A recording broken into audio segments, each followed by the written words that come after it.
Dan saya juga mau soroti Menteri ESDM, Bahlil Lahadalia.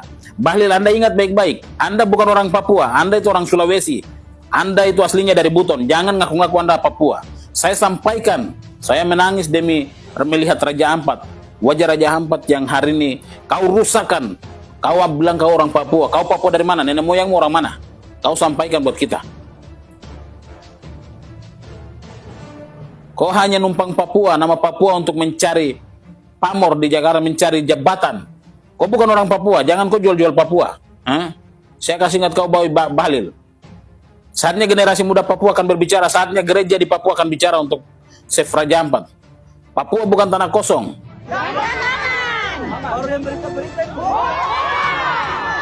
Kunjungan kerja kontol disambut warga gatel ya kayak ngono iku oleh.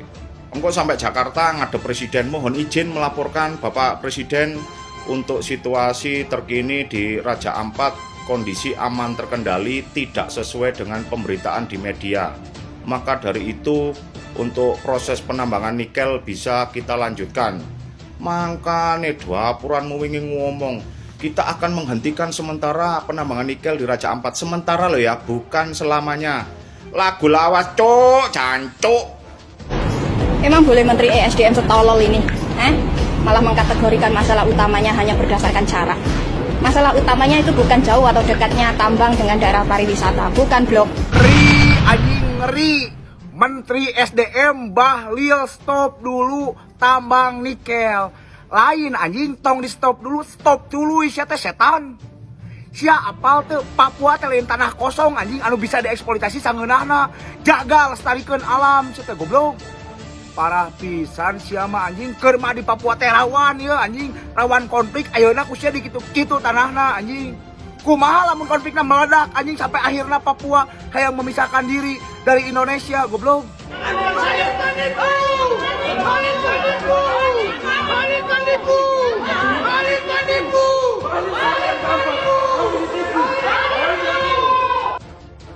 Kunjungan Menteri ESDM Bahlil ke Sorong, Papua diwarnai aksi damai dari sejumlah aktivis lingkungan yang tergabung dalam koalisi Selamatkan Alam dan Manusia Papua, Sabtu 7 Juni.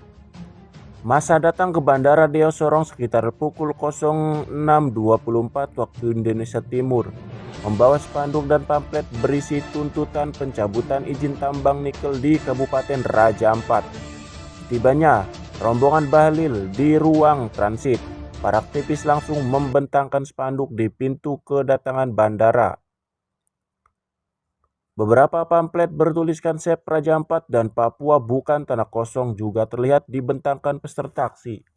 Situasi sempat memanas ketika massa menyuarakan aspirasi mereka dengan menyebut Bahlil penipu. Seorang perwakilan dari rombongan Bahlil sempat menemui massa dan meminta agar mereka tenang. Massa dijanjikan akan difasilitasi untuk bertemu langsung dengan Bahlil di area bandara.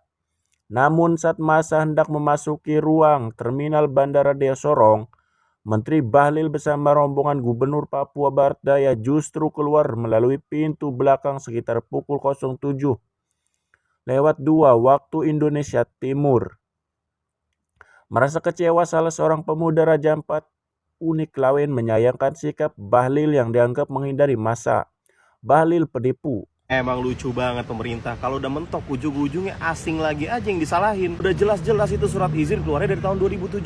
Kalau bukan karena izin dari pemerintah pada saat itu, ya pengusaha-pengusaha ini nggak bakal jalan itu tambang-tambang nikel di Raja Ampat. Jadi ya nggak usah lah salah-salahin pihak A, pihak B, udah evaluasi aja, batalin. Udah jelas-jelas ini tanah surga yang ditinggalin sama Tuhan di Indonesia. Nggak pedulilah embel-embel hilirisasi, energi masa depan dan sebagainya. Percuma kalau harus ngancurin sumber kehidupan yang lainnya. Iya, salam sejahtera bagi kita semua, seluruh masyarakat Papua dari Sorong sampai Samarai. Hari ini kita melihat bahwa situasi di Raja Ampat tidak sedang baik-baik saja, di mana banyak kaum kapitalisme dari bangsa ini masuk dan merusak seluruh tatanan kehidupan yang ada di tanah Papua yang terjadi hari ini di tanah Raja Ampat. Yaitu merusak ekosistem alam yang ada di Raja Ampat demi sebuah kepentingan kapitalisme. Save Raja Ampat dari Sorong sampai Samarai, seluruh rakyat Papua. Mari bangkit bersuara, bangkit melawan, atau diam terbunuh. Pilihan ada di tangan Bapak Ibu Saudara dan saya, dan hari ini menjadi sorotan penting bagi seluruh dunia bahwa ekosistem yang ada di tanah Papua, Papua sebagai paru-paru dunia, hari ini dirusak oleh kaum-kaum kapitalis bangsa yang tidak punya adab ini. Saya mau sampaikan dari kediaman saya, selaku salah satu anak muda, selaku salah satu aktivis kemanusiaan tanah Papua, juga selaku salah satu hamba Tuhan. Hari ini saya sampaikan dan saya himbaukan bagi kita semua, seluruh orang Papua yang ada dari Sorong sampai di Samarai, bangkit melawan atau diam terbunuh. Kejahatan kemanusiaan yang sedang terjadi di tanah Papua, pertambangan liar, pertambangan yang sangat merusak masa depan tanah Papua, yang akan menghidupi setiap generasi muda Papua ini dirusak oleh kaum kapitalisme republik ini. Lebih jahat dari apa yang mereka sebut negara cap kepada KKB. Ini lebih jahat. Oleh sebab itu saya himbau, mari setiap anak-anak muda, jangan kita menangis nanti di kemudian hari. Tapi mari, lebih baik mandi darah di hari ini untuk masa depan yang lebih baik daripada menangis di kemudian hari. Saya himbau, dan saya juga mau soroti Menteri ESDM, Bahlil Lahadalia. Bahlil, Anda ingat baik-baik, Anda bukan orang Papua, Anda itu orang Sulawesi. Anda itu aslinya dari Buton, jangan ngaku-ngaku Anda Papua.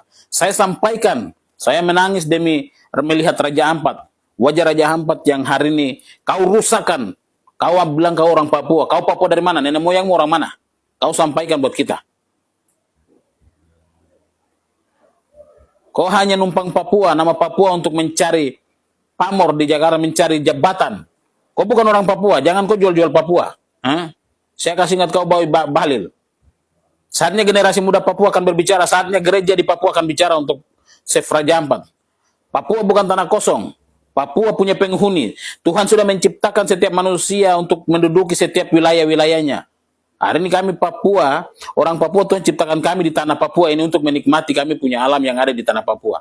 Hari ini dengan tambang, dengan PT GAK yang kau izinkan atau kau berikan izinnya untuk masuk, merusak seluruh tatanan biota alam yang ada di Raja Ampat. Saya sampaikan sebagai himbauan juga kepada kita semua, masyarakat Papua dari Sorong sampai Samarai, yang hitam, putih, keriting, lurus, yang merasa memiliki tanah Papua. Mari kita bersuara. Kita bangkit melawan atau kita diam terbunuh demi kepentingan kapitalisme. Ingat, masa depan anak cucu kita. Kalau bukan hutan Papua, siapa lagi yang akan menolong mereka? Ini kaum-kaum serakah, kaum-kaum kapitalisme yang selalu merusak dan ingin mencari keuntungan pribadi pada dirinya sendiri. Raja Ampat bukan tanah kosong, Raja Ampat itu punya penghuni. Tanah Papua bukan tanah kosong, tanah Papua punya penghuni. Saya serukan buat kita semua, masyarakat Papua Sorong Samarai.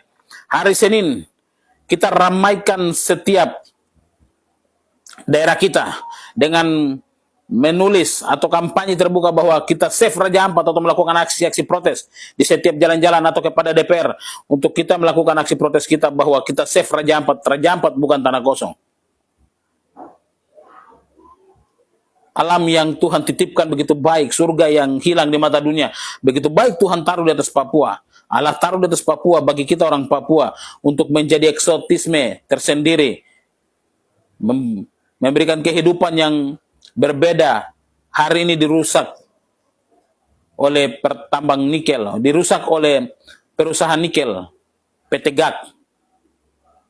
Saya sampaikan dan saya ingatkan buat Menteri ESDM, Bahlil Lahadalia. Anda itu orang Buton dan Anda bukan orang Papua. Jangan sekali-sekali Anda mengobrak-abrik rumah kami. Hutan adalah hidup kami orang Papua. Ingat baik-baik. Hutan adalah kehidupan kami orang Papua. Jangan Anda sengaja merusaknya.